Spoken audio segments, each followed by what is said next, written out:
한국의 먹거리 유모입니다. 프랑스에서 살던 교포 3세가 한국에 왔어요. 한국에 왔는데 처음에 한국에 와서 간식을 얘기하는데 너무너무 무서워했다.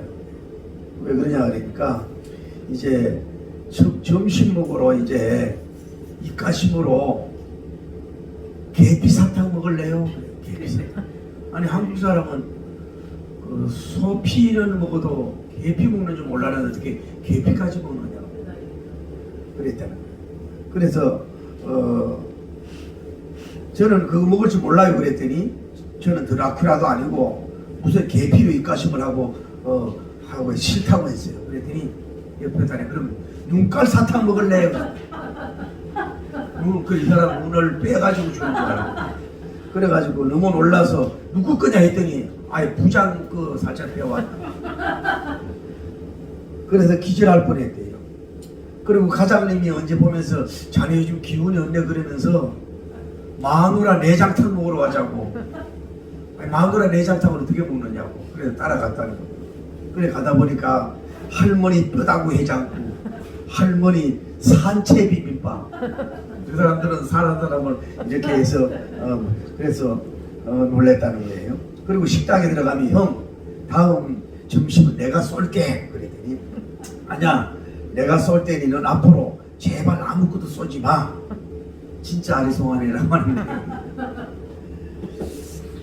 할렐루야. 자 우리가 이제 혼자 결혼하지 않고 싱글로 살 때는 선물을 줄 때에 자기 친구나 또 어버이나 형제들끼리 주잖아요.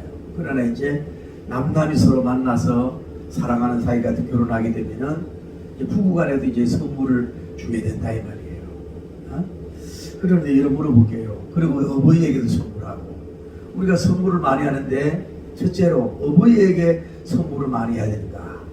두 번째 자식에게 선물을 많이 해야 되는가? 세 번째 부부에게 선물을 제일 많이 해야 되는가? 어디에 선물을 제일 많이 해야 될 것 같아요? 누구에게 선물을 제일 많이 해야 될 것 같아요? 누구에게? 흔히 대체로 보면은 한국 사람들은 어머니 아버지에게 선물을 많이 해야 될 것 같다고 얘기해요. 그 효도 좀 차고도 그렇지만은 가만히 생각해보면 그렇지가 않아요. 자녀보다도 부부 사이에 선물을 많이 줘야 돼요. 왜? 자녀들은 뭐에 또 선물을 받을 사람이 태어나니까 생기니까 문제가 없어요.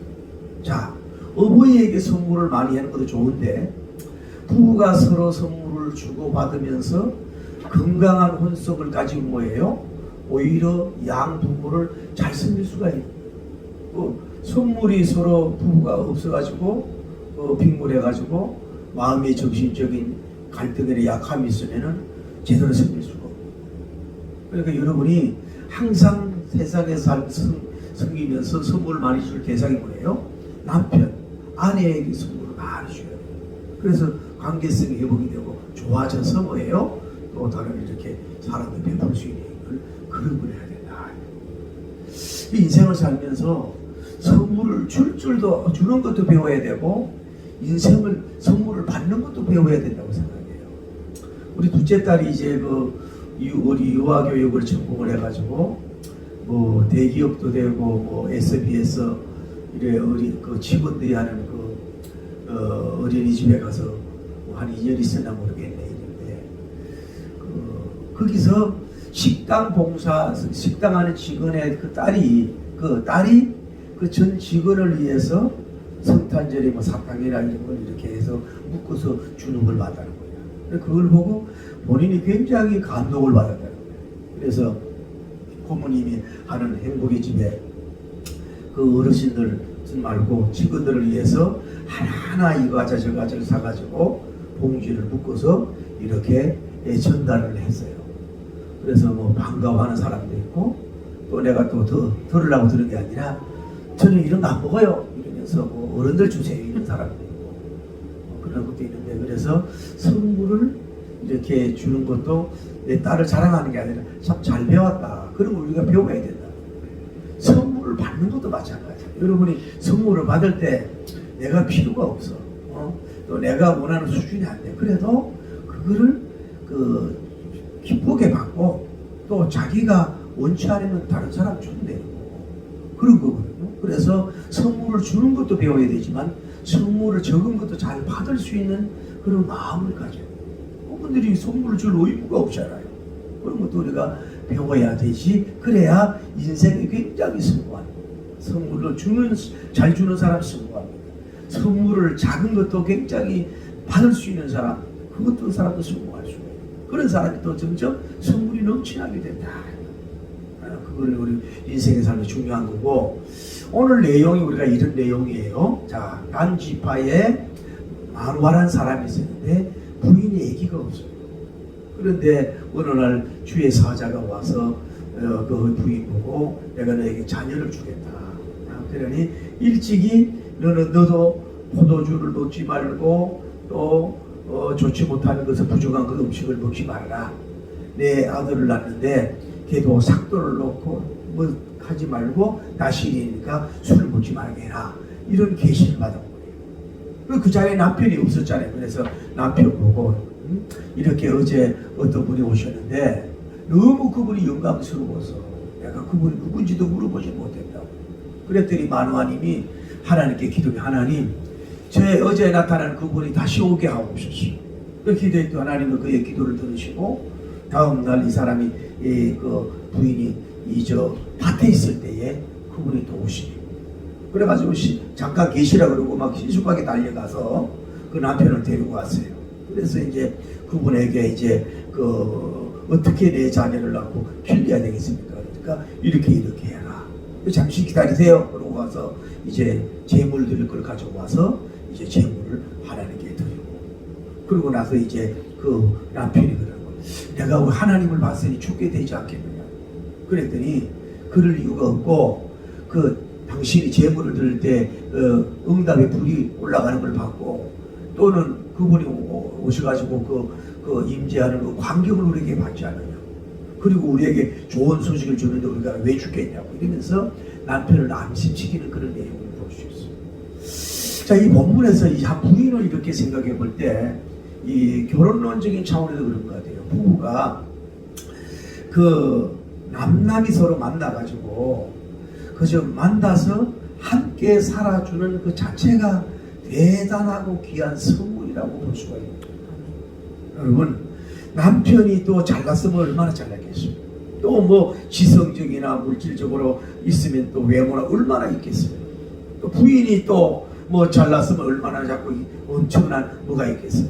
그냥 남남이 만나가지고 그냥 그 갈등도 있고 여러 가지 어려움이 있지만 그냥 같이 살아주는 거, 그 자체가 뭐예요? 남편 입장에서는 아내를 선물 받은 것이고 남편은 아내를 선물 받은, 이보다 더 귀한 선물이 어디 있나? 귀한 선물, 이 선물을 정말로 귀하게 여길 줄 알아야 될 줄을 믿습니다. 그 문제는 또 뭐냐 하면은, 그런데 이제 살다 보면은 맨날 뭐 형통하고 어떻게 꽃길만 걸어가요? 우리 꽃길이란 말을 좋아하대요. 막 꽃길. 여러분, 꽃길 너무만 걸어가도요, 힘적나요. 암꽃길도 걸어가야 되지, 뭐 호수길도 걸어가야지, 나무길도 가야지. 꽃길만 가면 내 향기만 나고 아름다움이 있겠어요. 그러면은 그 어려운 환경 속에서 도망 안 가고 살아주는 것만 해도 귀한 거예요.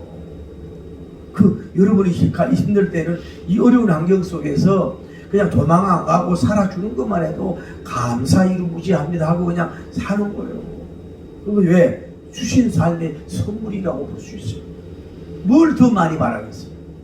아내로 선물로 하나님이 주셨으니 귀하고, 또 남편이 선물로 주니 귀하면 되지.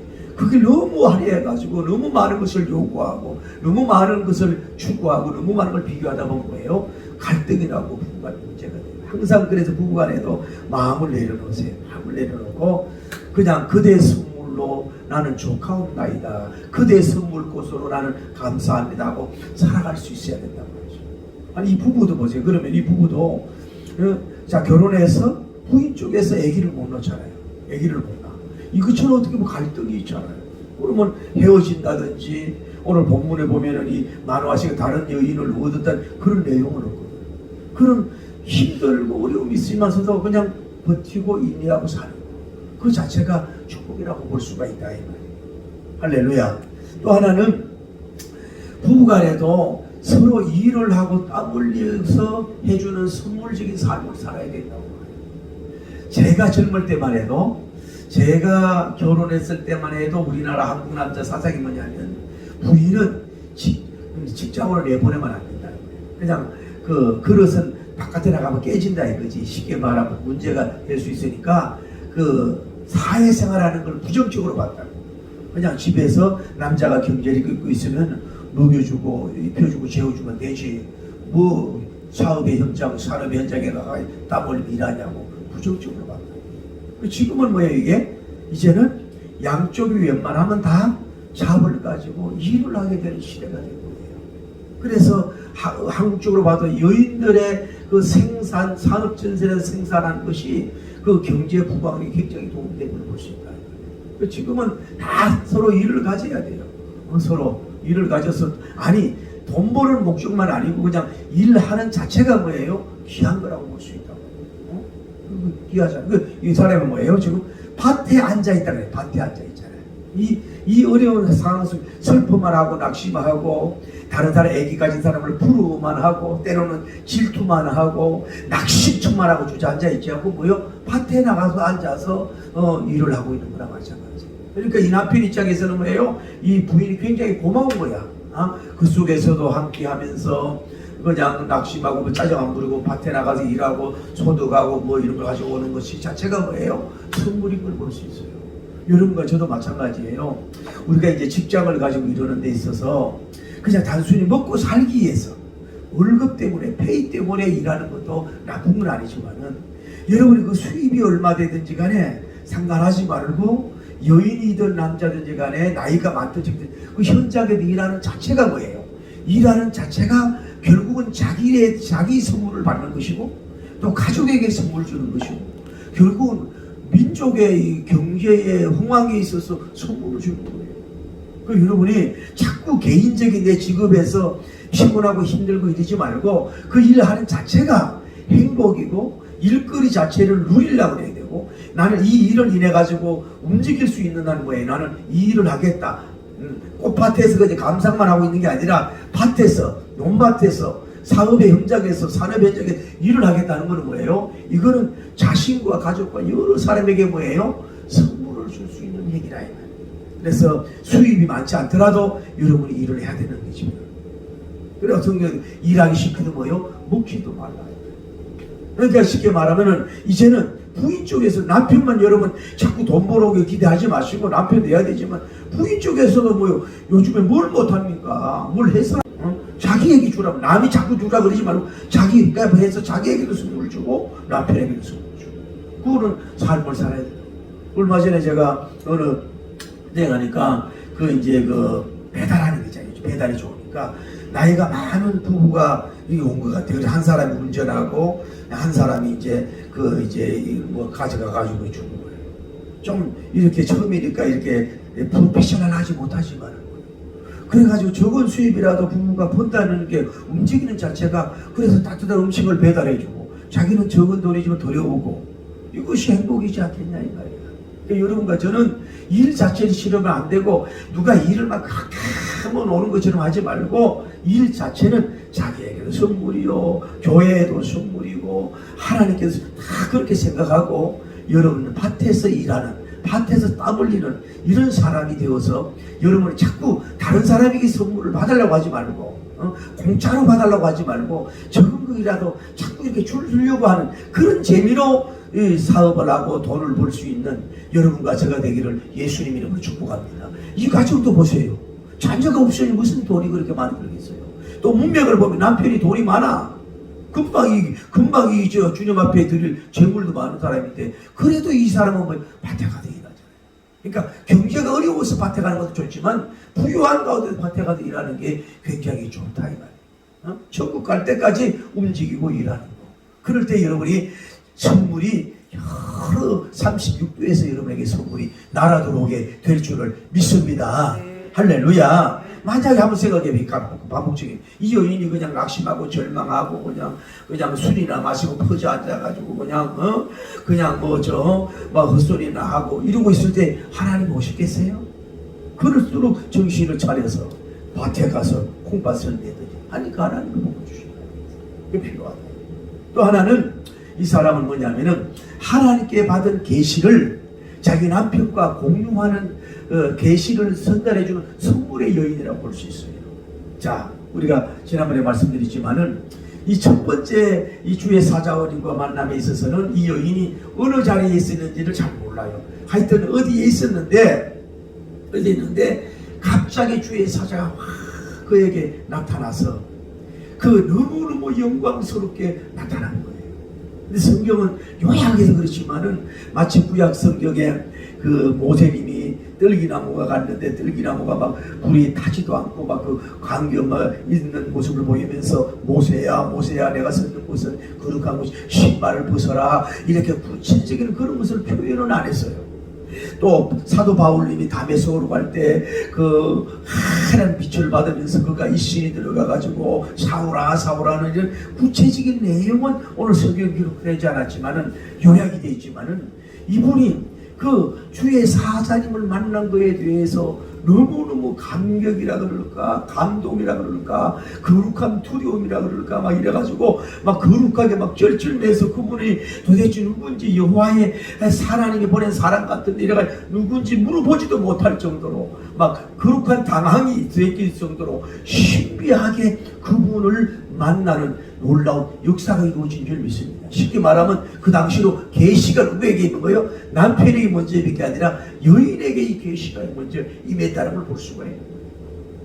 그리고 어떤 면들이 이걸 알아야 돼요. 여러분이 뭔가 여러분이 심령이 가난하잖아요. 예를 들어서 뭐 너무 몸이 너무 아플 때에 아니면 또 사업이 잘 되다가 그게 좀 완전히 무너졌을 때 아니면 막 기다려도 아기가 응답이고 태의 문이 닫히면 닫혀 있을 때 여러분이 꿈을 막 이루려고 막 몸부림치도 안 되고 있을 때 그때는 어떻게 보면요 주님이 만나는 계시 받는 시간이라고 볼 수 있어요.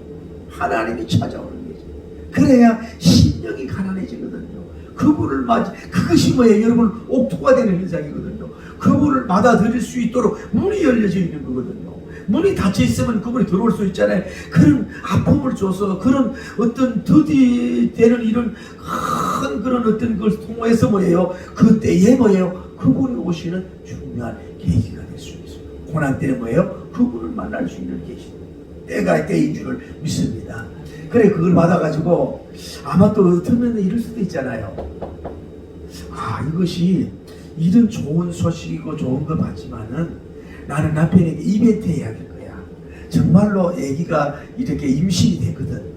또 이렇게 뭐든 기적의 열매가 있거든. 그때 짜자장 남편을 불러가지고 그대여 내가 미리 말을 안 했는데 언제 몇 날 몇 월 며칠 때에 그분이 오셔가지고 나에게 이러한 계시를 주고 이렇게 했어요. 그래서 지금 내가 아기가 놀고 이렇게 임신이 됐어요. 이렇게 뭐 이벤트를 해주겠다 이렇게 미룰 수도 있잖아요. 그 미루는 게 꼭 좋은 건 아니거든. 그래서 이분이 그런 걸 보고 나서 당장 누구예요? 남편에게 달려가. 그 문맥을 보면요. 남편 앞에서 굉장히 예의가 있고 교양이 있고 뭐라 그럴까 좀 뭔가 좀 이렇게 좀 멋있는 여인 같아. 천수관 여인 같아. 그러면서 그분에게 그대로 남편에게 전달해요. 그대요. 그 어제 얼마 전에 주의 사자님이 와가지고 막 영광스럽게 강림하셨는데 내가 너무 영적 이 함울해가지고 너무 해서 그분이 도대체 누구냐고 이름도 안 물어봤다고. 그런데 뭐라 그랬냐면 그분이 우리에게 태의 문을 열어준대요. 그리고 아기를 준대요. 잉태하는 역사가 이루어진대요. 그리고 술을 마시지 말고 먹지 말라고 했어요. 그 받은 그 계시는 뭐예요? 그대로 남편에게 전달해주는 통로, 계시받는 통로가 됐고 자기만 가지고 있는 게 아니라 남편에게 이 계시를 전달해주는 통로, 다시 말해서 선물을 준 거라 이 말이에요. 오늘 여러분과 제가 이 세상 살면서 어떤 선물을 받고 싶어요? 예를 들어서 여러분에게 막 얼굴을 완전히 뜯어고치는 성령 티켓을 주겠다. 몇천만 원짜리. 그런 거 하나 해주겠다. 아니면 명찰을 여러분에게 선물해 주겠다. 아니면 내 평생 소원 이것뿐 뭐예요? 내가 짓는 100평 아파트겠다. 그런 아파트를 하나 받고 싶다. 이런 것도 나쁜 건 아니겠지만은 여러분과 좀 저에게는 좀 그런 거는 2단계, 3단계고 좀 성경적이고 영적이고 계시적이고 복음적이고 실용적인 것에 대해서 좀 내가 그분에게 받는 은혜도 받았고 그런 것들을 내가 부족하고 연약하지만은 남편에게도 전달해주고 또 다른 사람에게도 그 계시적 복음적 생명적인 걸 전달해주고 선물을 주는 그런 족이 되겠다. 이런 좀 신령한 여러분이 되기를 예수님 이름으로 축복합니다. 그러니까 이분은 이런 계시를 받고 기쁜 소식이지요. 굿뉴스지요. 이걸 받아가지고 혼자만 간직한 게 아니라 남편에게도 그대로 전달하는 이 어떻게 보면 계시 선배가 되어서 선물을 주는 걸 볼 수 있어요. 우리 여러분과 저는 이 정도 이렇게 신령한 건 모르더라도 어떤 성경 읽다가 깨달은 말씀들 있잖아요. 어떤 설교 듣다가 부닥친 말씀 있잖아요. 어떤 또 뭐 설교 동영상을 받아가지고 거기서 막 필히 느낀 게 있잖아요. 사업적인 감정.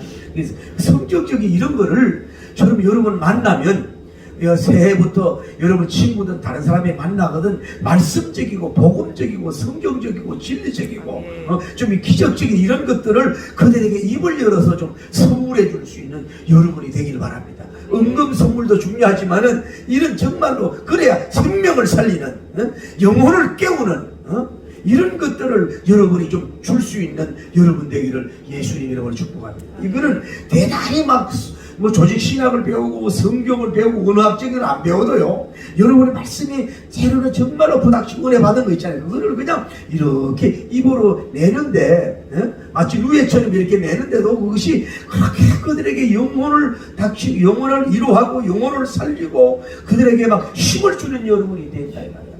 만나면 가급적인 돈 얘기, 물질적인 세상적인 얘기 이런 거는요 그들이 너무 잘 알아요. 동영상 얘기 그들이 너무 잘 알아요. 정치적 얘기 그들이 너무너무 잘 알아. 그런 거는 우리 좀 빼놓고 우리는 앉으면 뭐예요? QTN 말씀, 설교 들은 말씀을 다시 이 디플레이하고 되새김하고 반추하고 또 이번 주에 여러분에게 예를 들어서 뭐 10년에 뽑았던 말씀을 통해서 묵상을 하고 그냥 좋은 말씀 나쁘 끝나지 말고 더 묵상을 들어가고 더 깊이 들어가 봐가지고 오는 은혜들이 있으면요 서로 조금 이렇게 좀 나누는 정말로 하나님의 말씀은 뭐예요? 꿀송이같이 달라 그랬잖아요. 이거를 좀 나누고 선물해 줄 수 있는 좀 이런 여러분과 제가 되기를 예수님 이름으로 축복합니다. 할렐루야. 이제 여러분이 만나면 가급적 일상적인 그 커뮤니케이션 하지 말고 좀 성경 구절을 찾아가면서 성경 공부를 안 하더라도 좀 그런 걸 나눌 수 있는 우리가 되기를 예수님 이름으로 축복합니다. 그러니까 이 여인은 어떻게 보면 믿음의 사람이고 굉장히 축복의 사람이거든요. 그러니까 이 봐요. 이 부부가 언제 어떻게 만나가 얼마 있는지 몰라도 이게 터닝 포인트야. 이 여인에게 받은 계시, 선물적인 계시, 아들을 주겠다는 이 계시가 받았을 때 이 사람도 아무런 인생의 전승이가 된 거야. 이 남편도 마찬가지야. 그동안 뭐 재물도 많은 것 같아요. 농장도 큰 것 같아요.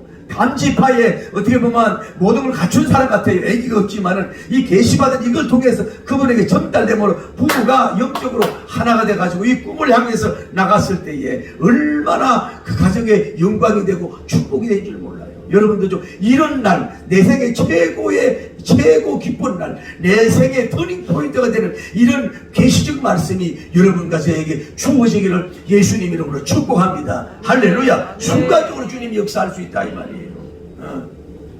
또 하면은 여러분은 남편에게 주는 선물은 뭐냐?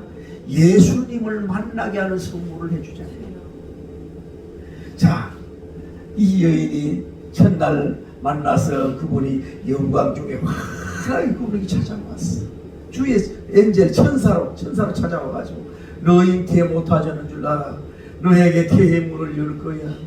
너는 그러니까 태아 교육이 중요한 거예요. 너는 지금부터 이미 임신도 되기 전이야. 되기 전이라고. 왜냐면 계시 받았고 아직도 이 남편과 합궁이 안 됐잖아요. 그런데 지금부터 뭐예요? 포도주를 먹지 마. 술을 먹지 마. 그리고 부정한 거 먹지 마. 이게 뭐예요? 태아 교육이야. 그러니까 아기를 갖기 전부터 뭐예요? 그 아기를 가질 부인은 구별해서 먹어야 돼요. 성별해서 먹어야 돼요. 응? 듣는 것도 성별해서 듣고 보는 것도 성별해서 성시해야 되고 먹는 음식도 뭐예요? 성별해서 성식해야 되고 마음에 받는 것도 성별해서 받아. 그게 자녀가 그대로 된단 말이에요. 그대로 그 사무선에게 그렇게 되는 역사가 이루어지지 않겠어요? 그 이걸 받아서 그 너무 막 영광스럽고 환하게 온 거야. 보니까 막 이게 그 계시를 받을 때 왜 뭐 막 이게 막 두렵고 떨리고 막 이렇게 막 환한 속에서 그 음성을 들었다고 봐요. 그 감기 영광의 모습을 봐요. 그분이 왔을 때 뭐 쉽게 말해 영적 기절적인 상태가 막 너무너무 황홀했어. 응? 그래가지고 이제 이거를 그러니까 이제 만난 거지. 이제 이 주의 사자를 만났으니까 남편에게 만남을 간증한 거예요. 그러니까 만난 자가 만남을 소개할 수 있어요. 예수님을 만난 사람이 소개할 수 있어요. 그래가지고 이제 남편도 다음 주 하겠습니다만 남편이 기도하면서 그 주의 사자 한 번 더 만나게 해달라고 그랬더니 이튿날 이 뭐예요? 이 여인에게 찾아온 거야. 그런데 이 여인이 참 대단한 게 그 주의 사자가 임했을 때 가만히 있고요. 막 신속하게 달려가. 남편에게 신속하게 달려가 가지고 이리 좀 오라고 그분이 오셨다고. 그러니까 뭐예요? 선물 받으려면 민첩해야 돼. 때로는 슬로우로 천천히 해야 되지만은 여러분이 선물 받을 때는요, 이 주신 거 자꾸 거절하고 뭐 이렇게 하지 말고 막 하지 말고 뭐 신속하게 달려가고 민첩해야 돼. 마음이 빨아야 되고 그래야 선물을 받을 수 있어. 여러분 다시 말할게요. 너무 민첩하지 못해가지고 영육의 선물을 여러분이 잃어버릴 수가 있다. 제가 언제 여기도 얘기를 하잖아요. 어떤 유명한 철학자가 어떤 여인을 보고 사랑의 마음이 싹 들었어요. 그래서 그분에게 가가지고 그대여 나와 메어리 결혼을 해주시오 그랬어요. 그 여자가 그랬어요. 그 이 사람 알겠습니다. 내가 결혼에 대해서 연구를 해보고 생각해보고 답을 드리겠습니다. 그러고 나서 1년 동안 결혼은 왜 하는가? 결혼은 또 무엇 때문에 하는 것인가? 철학적으로 그 여인을 내가 아내로 맞이할 것인가? 이렇게 깊이 연구하고 이제 1년 만에 가가지고 그분에게 이제 결혼하자 그랬더니 이미 그 여자가 다른 사람하고 결혼을 했더라는 거 아니야. 이 사실 증인 얘기다. 여러분이 때로는 하나님적인 선물을 받을 때도 그렇고요. 사람에게 받은 선물 때도요.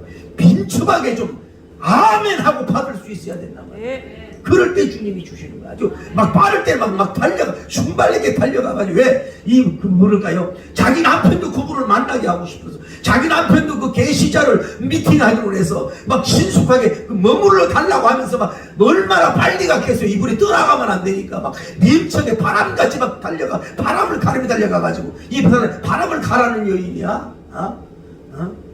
또 날씬했을 것 같아. 그래가지고 남편을 데리고 왔잖아.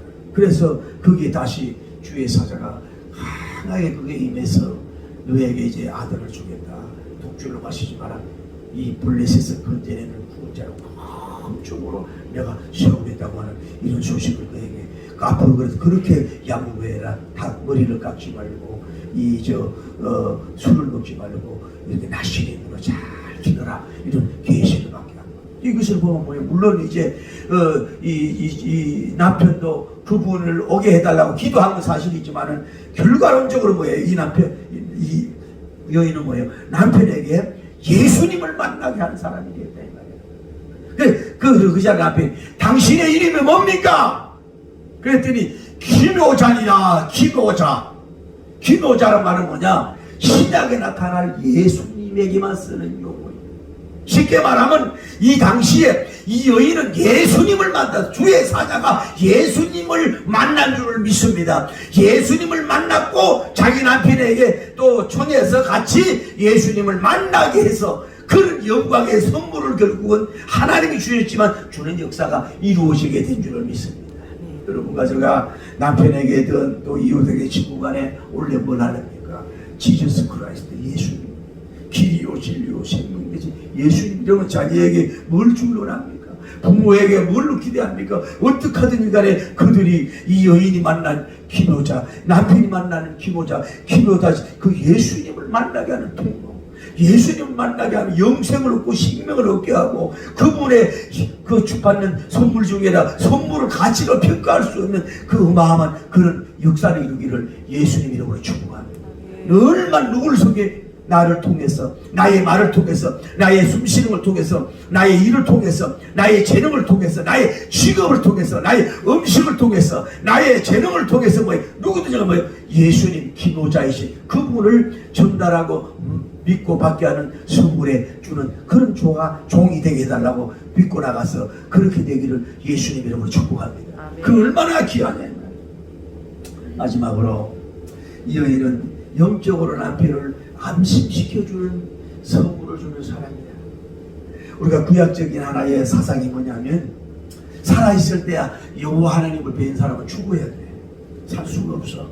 여호와 하나님 본 사람은 죽어야 된단 말이야. 그런데 이 표현이 아까 제가 요약이라고 그랬잖아요.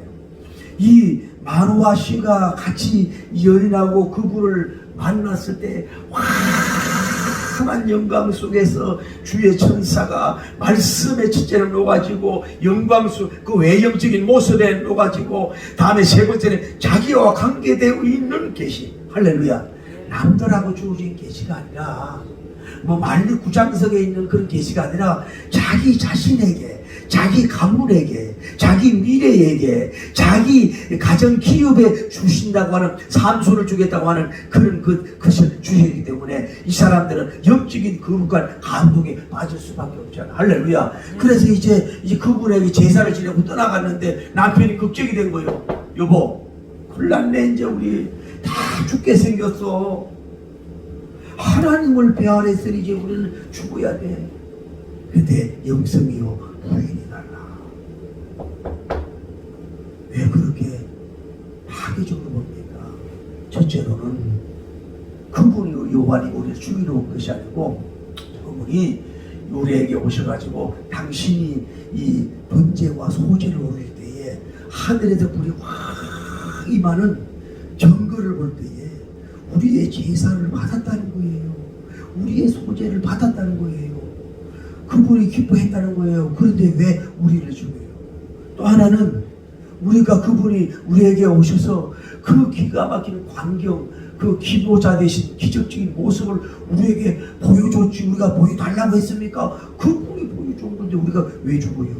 세 번째는 우리에게 좋은 소식을 줬잖아요. 아들을 준다고, 등남을 준다고, 미래에 정말로 민족을 살리는 아들을 준다고 했는데 그분이 우리를 왜 죽여요? 아니에요. 그분은 살리고 그분이 주신 꿈대로 비전대로 아들을 줄 거예요. 우리 아들은 우리 아들만 아니라 하나님의 영광을 위해서 민족이 앞에 나가는 바벨론의 그다였건지 영웅으로 심어.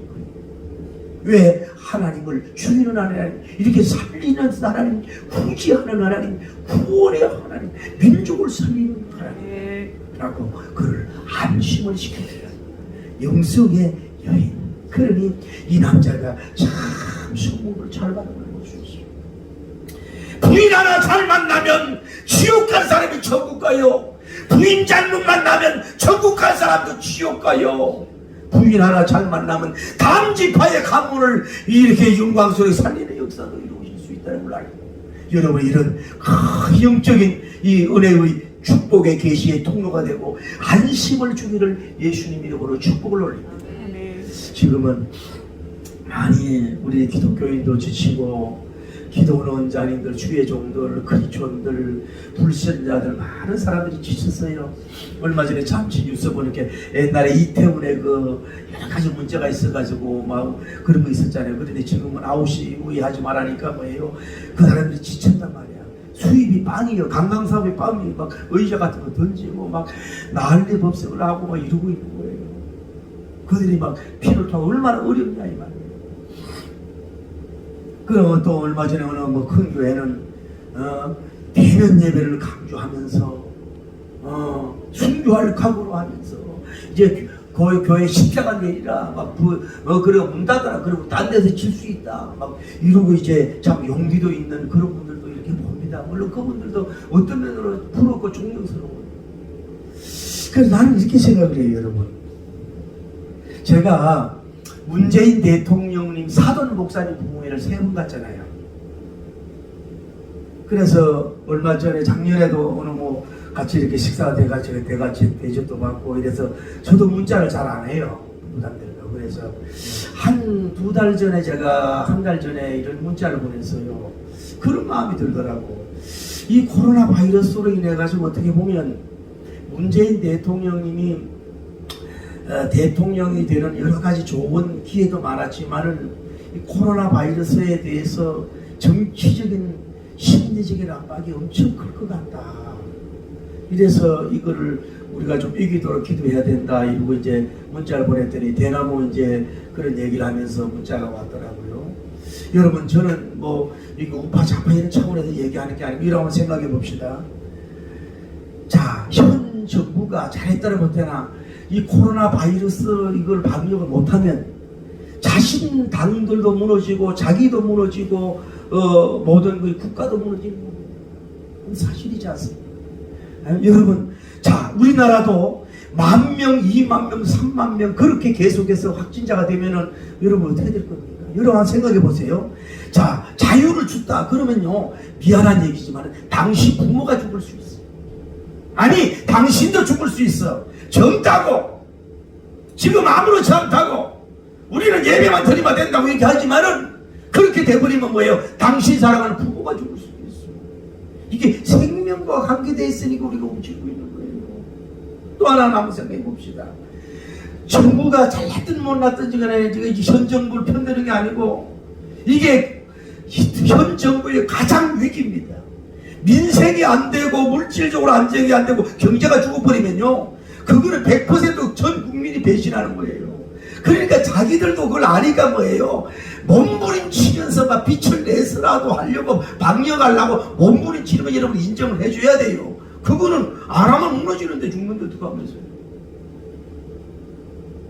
그리고 이런 일들이 한 번도 없었잖아요. 그러니까 매뉴얼이 자꾸 변동이 될 수밖에 없는 게 이제 안 해봤으니까 그렇잖아요. 그래서 이런 면으로 우리가 저는 이렇게 생각해요. 지금 내가 여러분 제 얘기를 오해하지 말고 아무리 주의 종들이 자꾸 이렇게 우리 기독교의 권리만 주장하고 좋은 것만 주장하고 나 같으면 그러겠어요. 그럼 당신 그렇게 큰 교회면은 그런 싸움 비용, 변호사 비용 이런 거 좋은데 돈을 풀으라고.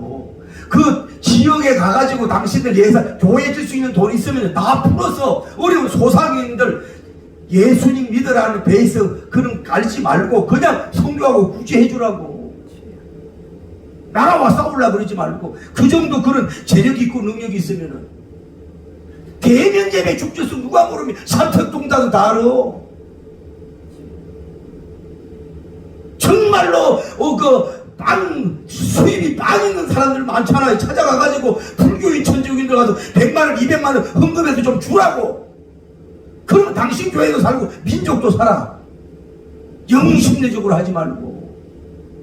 나는 우파 좌파 할 때는 한번 생각해봐요. 지금 어떡할 때가 빛을 내서 뭐 국민이 빛이 1억이 된다 그러잖아. 그래도 해가지고 그들 주려고 그러잖아. 받는 것도 너무 익숙하면 안 되지만. 저는 교회가 크다고 그러겠어요. 내가 돈이 예산이 뭐 10억 100억 있으면 공짜로 돈을 주는 것보다는 주변에 모든 사람들 끌어가지고 청소를 하게 하든지 해가지고 막 월급을 막 하루 일당을 막 주고 교회에서 그렇게 해보세요. 나라에서도 존경을 받지요. 나라에서 교회를 존경하지요. 주변 사람이 기독교를 존경을 하지요. 누가 뭐 바른 소리 누가 못합니까 그거? 왜 이렇게 좀 기다리지 못하고 이러냐고요. 나는 그게 아니라고 생각해요. 이제 전 뭔 얘기를 하고 싶으냐면은 나는 이 정부가 잘한다 그 얘기가 아니고 정말로 우리가 영적인 큰 삼손 같은 종이 일어나가지고 총리님이든 대통령이 누구든 가가지고 그분을 만나면 좀 안심을 시켜주고 조국이여 안심하라. 대한민국이여 좀 안심하라. 코로나 바이러스가 1년 12월 말까지 된다고 한다 할지라도 우리는 북한보다 25배 잘 사는 경제력이 쓰러지지 않는다. 뭐 성경적인 이 국난 극복에 대하여 이런 거에 대한 아이템을 제공해 주면서 대통령도 좀 이루하고 국무총리 뭐하라 이분들도 이루해드리고 말이요. 이 국민들도 좀 이루해주는 이런 멋진 정말로 세계적인 빌리그리안 박사같이 이런 사람들이 나와야지. 뭐 잘했다면 이거 누가 못합니까? 이거 누가 못해요? 정말로 그런 물질의 선물도 주면서 넉넉함을 가지고 포옹도 하면서 말이요. 그들을 안심을 시켜줄 수 있는 큰 종이 좀 나왔으면 좋겠다 이 말이에요. 이 여인은 얼마나 그동안 입이 바짝바짝 말라 살았겠습니까? 아기가 없으니, 다 갖췄는데 아기가 없으니 얼마나 마음이 힘들었겠어요. 영적으로 서고 믿음으로 서서 남편보다 더 나은 영성을 가지고 그를 잘못된 그 영성을 위로해주고 안심을 시켜주는 이 여인처럼 우리 여러분과 저도 이제 좀 힘들고 어렵고 지쳤지만은 우파도 좀 위로해주고 좌파도 위로해주고 좀 국민의 힘도 위로해주고 더불어민주당도 위로해주고 좀 만나는 사람마다 우리는 전 기독교적인 차원으로서 좀 넓은 마음을 가지고 조국이여 안심하라, 한국 백성이여 안심하라, 소상공이여 안심하라, 이러면서 좀 뭔가 좀 복음적이고 생명적인 위로를 해주는 이런 말이라도 선물해 줄 수 있는, 우리가 1년 동안 그렇게 되더라도 우리가 또 백스텝을 해도 얼마나 무너지겠느냐고 이러면서 위로해 주면서 말이야 소망의 전령자 선물을 줄 수 있는 여러분과 제가 되기를 예수님 이름으로 축복합니다. 할렐루야. 오늘 하나님 여러분에게 말씀드립니다. 우리는 이 여인처럼 참 영적이고 생명적이고 비전적이고 이 삼손적인 이런 선물을 주시는 그분 받아서 정말 앞으로 우리 한국에 삼손 같은 종이 나옵니다. 블레셋을 물리칠 사람이 옵니다. 경제를 해결할 사람이 나옵니다. 여러분 그렇게 큰 꿈을 가지고 선물을 줄 수 있는 영웅들 되기를 예수님 이름으로 축복을 올립니다. 아멘.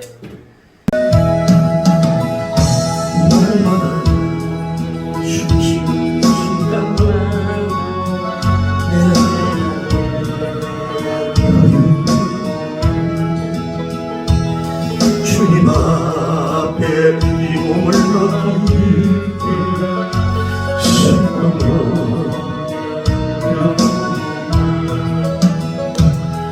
주님의 거잡이 고운 손길 항상 좋은 주시도다. 사랑스러운 아픔과 기쁨 수고와 평화와 안심 날마다 주님 내 곁에 계셔 자비로 날 감싸주시. 주님 앞에 이 몸을 맡길 때 힘주시 위로함을 저들을 위로하시옵소서. 한국민을 위로하여 주시옵소서. 위정자들을 위로하시고 주의 종들을 위로하여 주시옵소서. 한국교회가 너무 지치고 있습니다. 기도원들이 너무 지치고 있습니다. 외쳐도 그들은 모릅니다. 예배는 생명이라고 외쳐도 그들은 모릅니다. 아버지 인생의 어려운 순간마다 주의 약속 생각해보면 내 맘속에 믿어지지 않고 말씀 속에 기도 주님의 도우심 바라보며 모든 어려움이 기도다. 순간순간마다 주님 약속 새겨봅니다.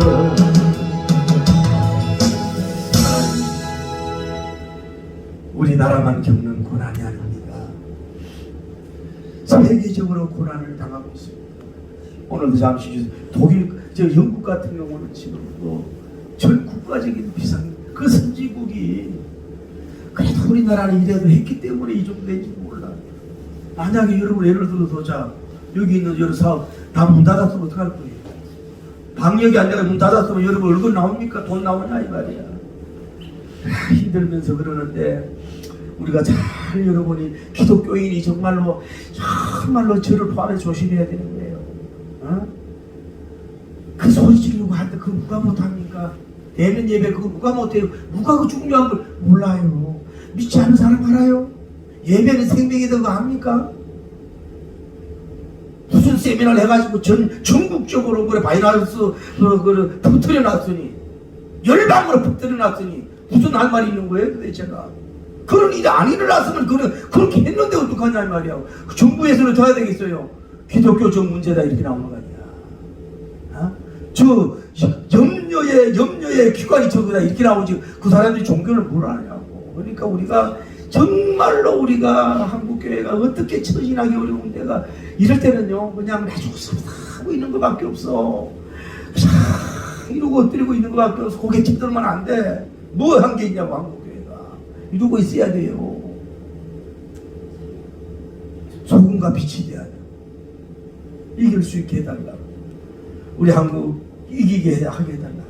방역하는 사람들 지혜 좀 달라고 해달라고. 우리가 하여튼 여러분 이기길 바랍니다. 기도합시다. 거룩하시고 자비로우시고 코로나 바이러스가 외전국가 답을 알고 있습니다. 미국 보세요 하나님, 영국 보세요. 복음주의 나라가 어떻게 저렇게 되었습니까? 그 속에서 해결을 뭘 원합니까? 만약 우리가 남아프리카 공화국처럼 되면 어떡하지? 멕시코 브라질 정도 되면 이란이 오죽하면 한국에 유조선을 납치했겠습니까? 이렇게 되면 어떻게 되겠습니까? 우리 그조차도 감사하게 하시고 1000명에서 많이 내려갔는데 기독교가 이기적인 걸로 나타내지 말고 해주시고 숨은 봉사, 숨은 헌신, 소금이 돼야 됩니다. 빛이 돼야 됩니다. 이거 영원한 문제가 아닙니다. 이제 6월 7일 가면 이제 풀릴 건데 너무 조급하지 말고 이제 나갈 수 있도록 인도하여 주시옵소서. 대형교회, 중형교회는 가만히 있어도 예산 가지고 살 수 있지 않습니까? 농촌교회, 어촌교회, 사천교회, 개초교회 손 빨고 있는 교회들도 가만히 있어요. 아버지 하나님 불쌍히 계시고 은혜를 주셨어요. 우리들이 이겨 나갈 수 있는 지혜와 능력을 주옵소서. 큰 삼손을 보내주시옵소서. 주여 민족을 정치계의 삼손, 과학계의 삼손, 의학계의 삼손, 군인계의 삼손, 목사계의 풍사계의 삼손이 나오게 하여 주시옵소서. 주여 너무 주의 종들이 촐싹되지 말게 하옵소서. 우리의 주의 종들이 너무 잘난 척 흔들어대지 말게 하여 주옵소서. 하나님 아버지여 정말 유심체제나 하나님 아버지여 어려울 때는 꼼짝도 못하던 사람들이 지금 살만하니까 소리진다는 곡을 들을 필요가 없습니다. 주여 신중한 용기는 사람이 희생하는 게 용기입니다. 신궁하는 게 용기입니다. 때로는 순종하는 게 용기입니다. 나주고 싸우고 엎드리고 있는 것이 용기입니다. 안 그래도 정부도 혼란스럽고 힘들어 죽겠는데 아니 믿지 않는 사람들도 지금 다 데모하고 있는데 교회조차도 그렇게 되면은 하나님 아버지 어떻게 되겠사옵나이까. 벤처럼 지혜롭고 비둘기 솔개처럼 할 수 있도록 인도하시고 역사하시고 인도하여 주시옵소서. 다 좋지 못한 건 나갈지어다. 할렐루야.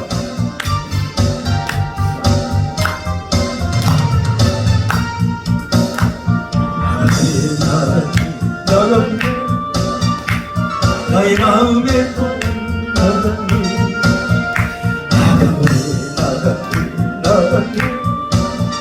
나의 마음 고통은 나간대. 나의 죄 씻음 나 예수님 비로소 할렐루야. 나간대 저의 마음 고통은 나간대. 벗었네 나 무거운 짐을 벗었네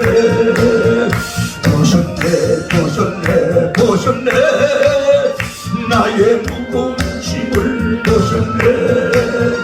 나의 죄 씻은 예수님 비로소 할렐루야. 벗었네 나의 무거운 짐을 벗었네.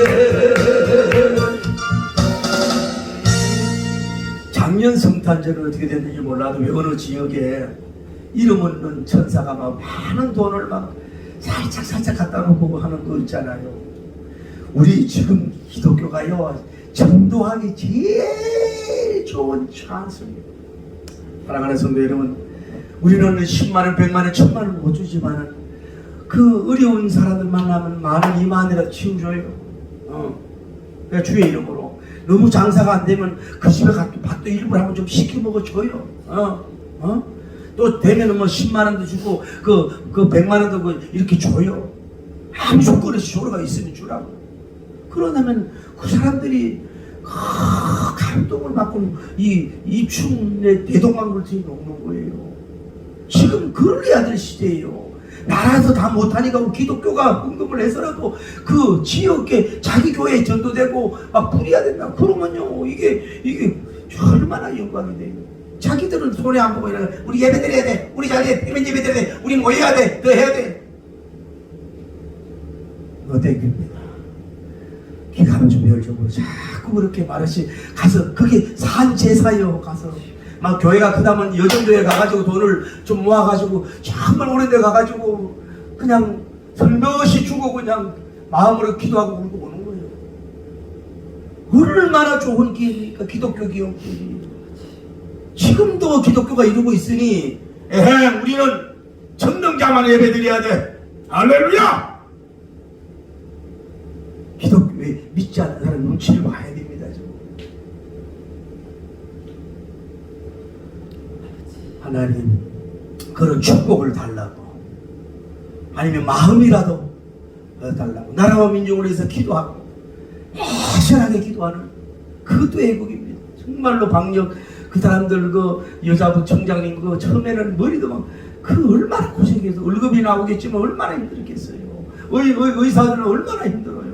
어떤 요양을 해요. 이제 살아있는 의사들이 그 요양보호사들 할 일 다 하고 있다는 거예요. 그거 나오지 못하니까. 의사한테 그 여러분 감사하셔요. 우리 안수지사님 의사한테 그 감사하시라고. 기도합시다. 기도하시고 자비로우신 우리 하나님 아버지 감사함을 드립니다. 우리 기독교인이 그저 능력이 안 되면 국가를 위해서 기도하고 한국 기업을 위해서 기도하고 정치인과 민족을 위해서 함께 기도하고 떠벌이 되지 말고 동영상 떠벌이 되지 말고 자꾸 공격하고 비판하지 말고 주여 곁들여서 천능자를 의지하니 바라보며 기도하는 역사가 일어나게 하여 주옵소서. 이 민족을 살려주옵소서. 조국이여 안심하라. 주여 기독교의 한국교회에 안심하라. 6.25도 이기고 일제도 이기고 주여 IMF도 이긴 민족 주여 한심을 주는 선물자들이 되게 하여 주시옵소서.